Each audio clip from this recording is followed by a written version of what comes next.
प्रिय विद्यार्थियों नमस्कार।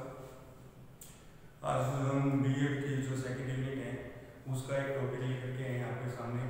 और मोस्टली जितने भी बच्चे हैं, चाहे वो बीएड करते हो चाहे वो एमएड करते हो, उनके लिए एक चीज में दिक्कत आती है। उन सभी को मैंने भी फेस की है कि बीएड या एमएड में जो सबसे बड़ी प्रॉब्लम हमारे लिए होती है वो होती है रीजन। हमें पता है कि एक रीजन आना है, एग्जाम के अंदर आएगा ही आएगा, डेफिनेटली आएगा। लेकिन क्या है कि चारों लीजन याद करने और उनको याद रखना, ये एक है प्रॉब्लम बीएड स्टूडेंट के लिए। तो आपकी इस प्रॉब्लम का समाधान करने के लिए एक मेथड यूज किया है। आशा है कि आप इसको अच्छे से समझ पाएंगे। और इतनी मैं गारंटी देता हूँ कि आप लीजन, अगर आप इस वीडियो को ध्यान से देखोगे तो आप जो लीजन है उनको अपने टिप्स पे याद रखोगे। तो आइए एक बार हम सारे लीजन के बारे में अध्ययन करते हैं और सभी जो लीजन है उनमें कॉमन टॉपिक लेकर के चलते हैं ताकि ये चीजें आपको ज्यादा याद रह सके। तो आइए स्टार्ट करते हैं। आज का हमारा जो सेकंड यूनिट का टॉपिक है पश्चिमी दर्शन शास्त्र। पश्चिमी दर्शन शास्त्र के अंदर 4 लीजन दिए गए हैं और चारों लीजन का हम क्या करेंगे, चारों का के जो कॉमन पॉइंट है उनके ऊपर डिस्कस करेंगे, जिससे क्या होगा कि आपको इस टॉपिक को याद रखने में, यानी कि जो चारों लीजन है उनको याद रखने में आसानी होगी। तो आइए स्टार्ट करते हैं। सबसे पहला जो हमारा लीजन आता है वो आता है आदर्शवाद। आदर्शवाद जो है शब्द, इंग्लिश में इसके लिए हम किस शब्द का प्रयोग करते हैं, आइडियलिज्म का।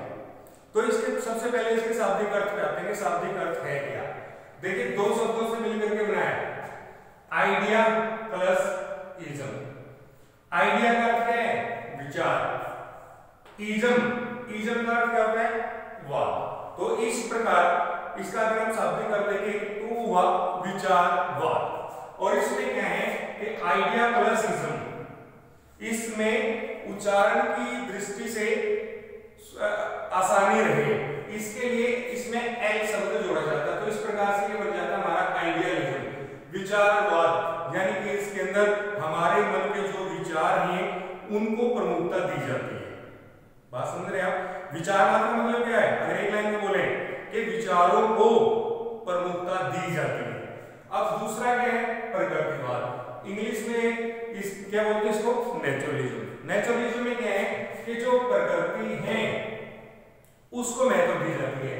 कि आदर्शवाद का जो अपोजिट है, अगर आदर्शवाद आपके याद है तो आपने क्या करना है, आदर्शवाद का अपोजिट कर देना है, वो आपका हो जाएगा प्रकृतिवाद, यानी कि इसमें प्रकृति को ही महत्व दिया जाता है। अब तीसरे नंबर पर आता है हमारा प्रयोजनवाद। अब प्रयोजनवाद में क्या आएगा, देखो आदर्शवाद विचारों से संबंधित और प्रकृतिवाद उसका अपोजिट। अब इन दोनों के बीच का रास्ता, आदर्शवाद और प्रकृतिवाद, इन दोनों के बीच का जो रास्ता है वो है प्रयोजनवाद। अब प्रयोजनवाद के शाब्दिक अर्थ पे आते हैं। जो प्रयोजनवाद है इंग्लिश में इसके लिए हम यूज करते हैं प्रैग्मेटिज्म शब्द। और प्रैग्मेटिज्म शब्द कहां से आया, ग्रीक भाषा का जो प्रैग्मा शब्द है, ग्रीक भाषा के प्रैग्मा शब्द से प्रैग्मेटिज्म शब्द आया है। और प्रैग्मेट जिसका अर्थ होता है प्रैग्मा, प्रैग्मा का अर्थ क्या है, किया गया कार्य, यानी कि व्यक्ति के द्वारा जो कार्य किया गया है और अपने कार्य से जो सीख रहा है, इसमें किसको इंपॉर्टेंस दी गई है, वे किए गए कार्य को। फिर इसमें आ जाएगा अस्तित्ववाद में, इसके लिए इंग्लिश में शब्द है जो यूज करते हैं हम, एग्जिस्टेंटियलिज्म।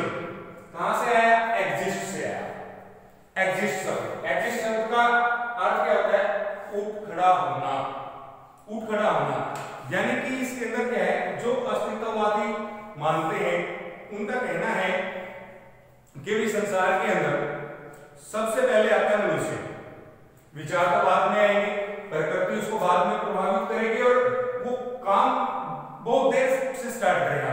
तो इसलिए सबसे पहले कौन आया, सबसे पहले प्रकृति में आता है मनुष्य। तो मनुष्य का जो अस्तित्व है वो ही सब कुछ है। तो मेरे ख्याल से शाब्दिक अर्थ क्लियर हो गया।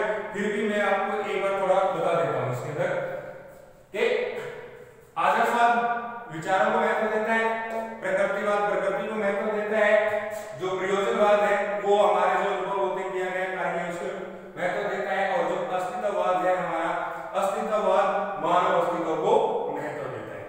फिर प्रतिपादक है। ये सबसे बड़ी समस्या है कि जहां भी हम कई बार मोस्टली जो बच्चे हैं वो गलती कहां करते हैं कि इनके जो प्रतिपादक है यानी कि जो विचारक है, जो दर्शन शास्त्री है, उनमें गड़बड़ करते हैं। तो आइए इसमें हम ज्यादा नहीं करने हैं, आपने कई बार 5-5, 6-6 दिए होते हैं, वो सारे नहीं करने हैं। आप बस 3-3 याद कर लीजिए वही में। तो आदर्शवाद के जो प्रतिपादक है सबसे पहले सुकरात, याद रख लेगा सुकरात, उसके बाद है प्लेटो, फिर है डिकार्ट। किसके प्रतिपादक है? आदर्शवाद। अब प्रकृतिवाद में कौन आता है? अरस्तु। और सबसे मेन है जो इसका वो है रूसो। प्रकृतिवाद माइंड में आते ही रूसो से बताएगा। और फिर आता है इसमें कांटे। प्रकृतिवाद के 3 ही किए हमने, अरस्तु, रूसो, कांटे। यहां तक क्लियर? आगे चलते हैं प्रयोजनवाद में। जो प्रयोजनवाद है उसमें भी हम 3 ही प्रतिपादक याद करेंगे। सबसे पहले आता है चार्ल्स पियर्स, प्रयोजनवाद का जो जनक है। प्रयोजनवाद का जनक कौन है? चार्ल्स पियर। फिर प्रयोजनवाद को सबसे ज्यादा फेमस किसने बनाया? सबसे ज्यादा फेमस बनाने वाला इसके अंदर प्रयोजनवाद को विलियम जेम्स। जी हाँ, प्रयोजनवाद को सबसे ज्यादा प्रसिद्धि किसने दिलवाई? विलियम जेम्स ने। अब विलियम जेम्स के बाद प्रयोजनवाद को आगे किसने बनाया? 2 नाम आते हैं, एक है जॉन डीवी और एक है सिलर। देखिए जॉन डीवी ऐसे दर्शन शास्त्री हैं जिन्होंने प्रयोजनवाद को शिक्षा से जोड़ा है। समझ रहे हैं? प्रयोजनवाद को शिक्षा से जोड़ने वाला कौन है? John Dewey. अब जॉन डीवी ने तो प्रयोजनवाद को फैलाया अमेरिका में, और सिलर ने जो प्रयोजनवाद था उसका जो प्रसार था वो किया इंग्लैंड। यहां तक क्लियर हो गया? अब आते हैं इसमें अस्तित्ववाद में। अस्तित्ववाद में एक तो है सबसे पहले जो प्रतिपादक है सोरेन किरकेगार्ड। जो सोरेन किरकेगार्ड है इसने ही सबसे पहले अस्तित्ववाद शब्द का प्रयोग किया था। अगर हम बुक्स में देखते हैं तो उसमें मिलता है कि सबसे पहला अस्तित्ववादी कौन है, तो वहां पर किसका है ना, वहां पर आता है अरस्तु का नाम आता है। लेकिन सबसे पहले जिसने अस्तित्ववाद शब्द का प्रयोग किया वो है सोरेन किरकेगार्ड। और फिर अस्तित्ववाद को फेमस बनाना, उसको सबसे ज्यादा प्रसिद्धि दिलवाने वाला है John Paul Sartre. John Paul Sartre. तो प्रतिपादक यहां तक हो गए क्लियर। इसके बाद अब इसमें जो शिक्षा है, शिक्षा के ऊपर आ जाते हैं कि भाई आदर्शवादी जो शिक्षा है वो कैसी है, उसका मेन एम क्या है। उसी प्रकार शिक्षा का जो मेन एम है, हम सारा नहीं लेकर के चल रहे, इसके अंदर 3-4 पॉइंट है, लेकिन जो मेन एम है उसको लेकर के चल रहे हैं। जो आदर्शवादी शिक्षा है वो व्यक्ति के आध्यात्मिक और नैतिक विकास को प्रबल देती है कि व्यक्ति का जो आध्यात्मिक और नैतिक विकास हो। फिर जो प्रकृतिवादी शिक्षा है वो मुख्य रूप से किसके ऊपर बेस्ड है? वो मुख्य रूप से प्रकृति के ऊपर बल देती है कि व्यक्ति को जो प्राकृतिक जो प्रकृति है उसके बारे में ज्ञान दिया जाए। अब प्रयोजनवादी शिक्षा क्या है? प्रयोजनवादी शिक्षा किस पर बल देती है? व्यक्ति के अनुभव के ऊपर बल देती है कि व्यक्ति जो जो एक्सपेरिमेंट करता है वैसे वैसे उसके अंदर जो नॉलेज बढ़ती जाती है। अब तीसरे नंबर पर मतलब इसमें लास्ट का है अस्तित्ववाद। अस्तित्ववादी जो शिक्षा है वो किसके ऊपर बल देती है? मानव महत्व पर। क्यों? क्योंकि मानव का ही अस्तित्व है और मानव को ही विचारपूर्ण और तर्कपूर्ण हमें बनाना है। या फिर अगर हम इसको और वे में गए कि जैसे आदर्शवाद है, आदर्शवादी शिक्षा का मेन मकसद है आध्यात्मिक विकास। या फिर एक जो कहते हैं कह सकते हैं कि आदर्शवाद क्या है? हमारा माइंड सेंटर्ड है, क्योंकि विचार कहाँ है? विचार मन में होते हैं, तो इसमें क्या है? ये माइंड सेंटर्ड है। अब प्रकृतिवाद क्या है? वो नेचुरल जो नेचर है हमारी उसके ऊपर बेस्ड है सारा सारा, तो हम उसको क्या कह सकते हैं कि ये नेचर सेंटर्ड है। अब प्रयोजनवाद किस पे बल देता है? अनुभव पर। तो हम प्रयोजनवाद को क्या बोल सकते हैं? एक्सपीरियंस सेंटर्ड है ना। अब अस्तित्ववाद किस पे बल देता है? मानव महत्व पर बल देता है। तो इसको हम क्या कहेंगे? किस पे इसको लेकर के चलेंगे? ये जो अस्तित्ववाद है हमारा वो ह्यूमन सेंटर्ड है।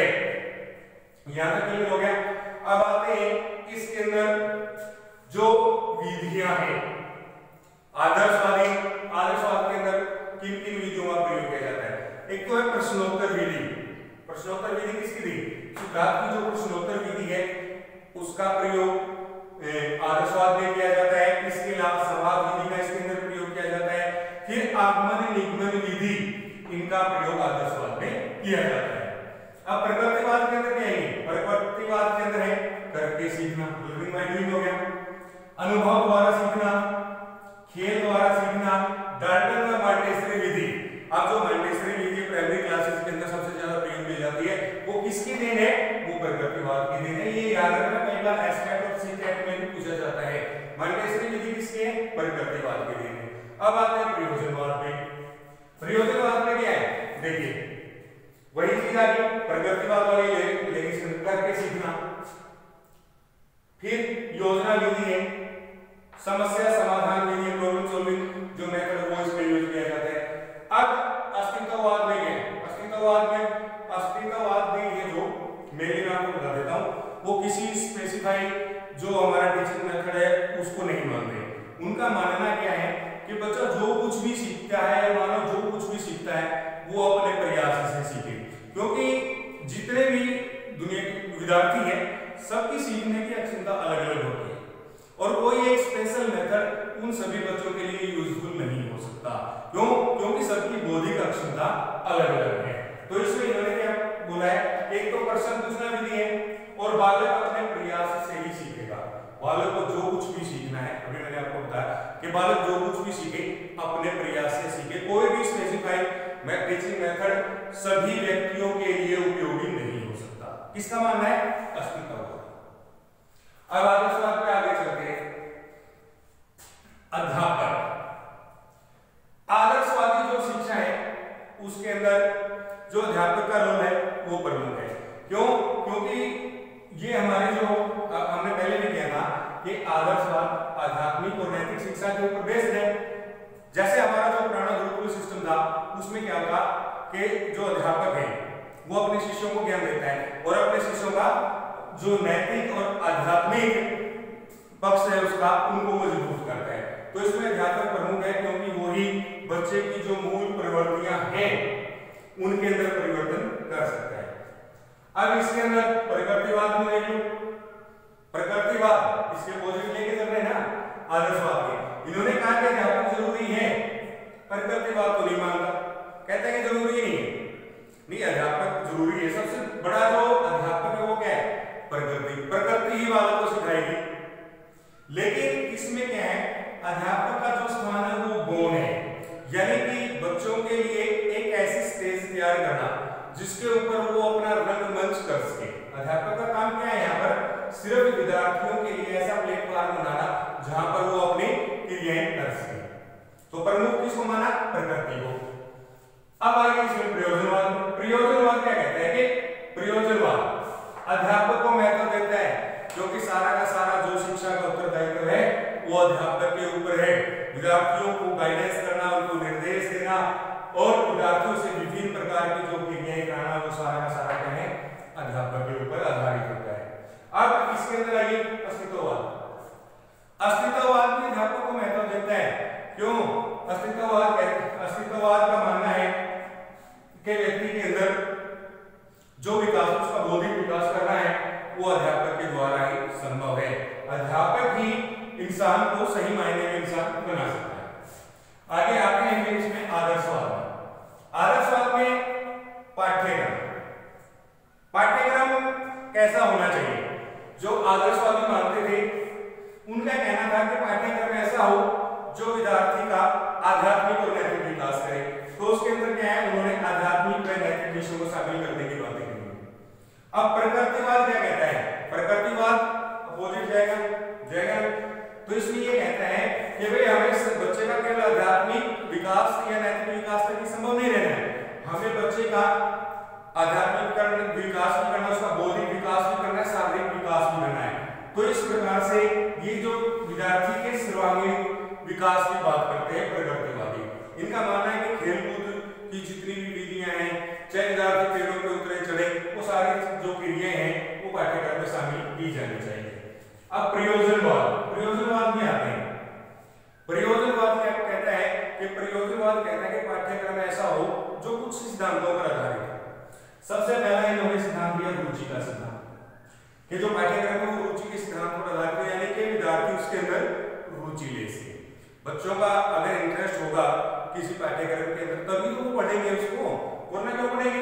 फिर आता है बाल केंद्रितता का सिद्धांत कि जो पाठ्यक्रम का निर्माण करना हमें वो कि बालकों को सेंटर में रख करके करना है। जो पाठ्यक्रम है वो अध्यापकों के लिए तैयार नहीं किया जाता, हमें व्यवहार परिवर्तन किसका लेके करना है, विद्यार्थियों का। तो विद्यार्थियों से केंद्रित, विद्यार्थियों से संबंधित ही हमारा पाठ्यक्रम होना चाहिए। फिर आता है उपयोगिता का सिद्धांत। उपयोगिता के सिद्धांत में जो पाठ्यक्रम है हमारा वो ऐसा होना चाहिए जो बच्चे के लिए उपयोगी हो, एट प्रेजेंट में भी, पास्ट में भी, इन फ्यूचर में भी, कि भविष्य के अंदर जो समस्याएं आएंगी उन समस्याओं का विद्यार्थी समाधान कर सके। फिर अस्तित्ववाद को क्या कहते हैं, अस्तित्ववाद में जो पाठ्यक्रम है वो क्या है, अस्तित्ववाद दो पक्षों को मानता है, एक बौद्धिक पक्ष और एक होता है भावात्मक पक्ष। तो अस्तित्ववाद बौद्धिक पक्ष को इतनी महत्व नहीं देता, वो कहता है कि हमें केवल भावात्मक पक्ष को ही महत्व देना है। व्यक्ति के अंदर जो उसकी भावनाएं हैं उनको जागृत करना है, जिनके द्वारा व्यक्ति समाज के अंदर अच्छा नागरिक बन सकता है।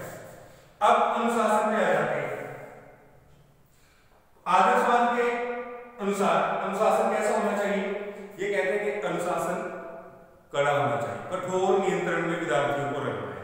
क्यों, क्योंकि उनकी जो मूल प्रवृत्ति है उनको भी चेंज करना है, तो ये कठोर अनुशासन का समर्थन करते हैं। प्रकृतिवाद अपोजिट, प्रकृतिवादी किसी प्रकार के कठोर अनुशासन की सिफारिश नहीं करते। वो कहते हैं कि बच्चे को आप प्रकृति में खुला छोड़ो, उसको जो करना है करने दो। अगर बच्चा कहीं गलती करता है तो उसको सजा देने का हक किसको है, कि उसको प्रकृति ही सजा देगी। मान लीजिएगा अगर आप कोई विद्यार्थी है वो गर्म वस्तु को छू रहा है, छोटा बच्चा होता है हमारे घर में, हम देखते हैं, अब वो क्या है बार बार उसकी तरफ जाता है, हम उसको रोकते हैं बेटा मत जा, लेकिन वो क्या करता है जाएगा, तो प्रकृतिवादी कहते हैं उसको जाने दो। जब वो जाकर के उसको छुएगा और वो उसको गर्म लगेगी तो बच्चा अपने आप समझ जाएगा, वो दोबारा जाएगा ही नहीं उसके पास। तो फिर तीसरा इसके बाद आता है हमारा प्रयोजनवाद। प्रयोजनवादी क्या कहते हैं कि बच्चों की जो मूल प्रवृत्तियां हैं उनके अंदर परिवर्तन कर दो, और अगर हम विद्यार्थियों की मूल प्रवृत्तियों में परिवर्तन करने में कामयाब रहे तो विद्यार्थी स्वयं भी अनुशासन में रहेंगे। यानी कि अगर विद्यार्थियों को जैसे बिजी रहते, प्रोजेक्ट में खड़े थे, में अगर हम विद्यार्थियों को व्यस्त रखते तो अपने आप को अनुशासन में रहेंगे। फिर अस्तित्ववाद में अनुशासन कैसा होगा, ये भी कहते हैं कि अनुशासन के लिए व्यक्ति स्वयं उत्तरदायी होगा। उसके ऊपर ना कोई हमने कठोर अनुशासन रखना है, ना उसको हमने प्रकृति की तरफ खुला छोड़ना है, तो हमें वो अपने अनुशासन के लिए मतलब स्वयं उत्तरदायी है। कोई गलती करता है व्यक्ति तो गलती का भागीदार खुद होगा, यानी सेम टू सेम प्रकृतिवाद जैसा ही इसके अंदर कहा गया है कि अगर व्यक्ति गलती करता है तो अपनी गलती के लिए स्वयं रिस्पॉन्सिबल होगा। अब इसके बाद आगे आता है हमारा स्कूल। आदर्शवादी क्या कहते हैं कि स्कूल आवश्यक है, फिर विद्यार्थियों का अगर हमें विकास करना है तो हमें उसके लिए एक प्लेटफॉर्म चाहिए जहां पर हम विद्यार्थियों को रख सके, वहां पर उनकी जो मूल भावनाएं, मूल प्रवृत्तियां हैं, कि जो मूल प्रवृत्तियां हैं उनमें परिवर्तन करना है, और उनमें परिवर्तन करने के लिए स्कूल का होना अनिवार्य है। प्रकृतिवादी क्या कहते हैं, प्रकृतिवादी कहते हैं कि एक निश्चित या कृत्रिम वातावरण वाला स्कूल नहीं चाहिए, क्योंकि ये बच्चे को प्रकृति की गोद में, ये कहते हैं कि बच्चे को प्रकृति की गोद में छोड़ दो, यानी कि वहां का जो वातावरण है वो प्राकृतिक होना चाहिए, ना कि कृत्रिम। फिर प्रयोजनवाद कहते हैं, प्रयोजनवादी क्या कहते हैं, प्रयोजनवादी क्या कहते हैं कि जो विद्यालय है वो एक समाज का छोटा रूप होता है। अब विद्यार्थी विद्यालय के अंदर जिस प्रकार की सामाजिक क्रियाएं सीखेगा तभी जाकर के तो वो समाज के अंदर एक अच्छा नागरिक बन पाएगा, इसलिए प्रयोजनवादी भी विद्यालय को महत्व देते हैं। अब अस्तित्ववाद में आ जाइए। अस्तित्ववाद क्या कहता है विद्यालय के बारे में, कोई निश्चित स्वरूप नहीं, ये कहते हैं विद्यालय को होना चाहिए लेकिन उसका कोई निश्चित स्वरूप ये नहीं मानते कि इस प्रकार का होना चाहिए, ये होना चाहिए, होना तो चाहिए लेकिन उसका कोई निश्चित स्वरूप इन्होंने निर्धारित नहीं किया है। तो प्रिय विद्यार्थियों, ये हमारा टॉपिक था चार मतलब पश्चिमी दर्शन शास्त्र। चारों लीजन मैंने आपको करवा दिए हैं। और एक मान के चलिए, अगर आप इस वीडियो को अच्छे से देखेंगे और ये चारों आपको भी याद भी हो जाएंगे और ये 16 नंबर में आएगा ही आएगा। आप मेरे से लिख करके गारंटी ले लीजिए कि एक लीजन 16 नंबर में आता ही आता है। और वो मैं उम्मीद करता हूं कि आपको ये टॉपिक अच्छे से समझ में आ गया होगा। अगर कुछ भी आपको पूछना है, कुछ भी क्वेरी रहती है आपकी, तो आप मुझसे पूछ सकते हैं। तो आज का हमारा ये टॉपिक था पश्चिमी दर्शन शास्त्र।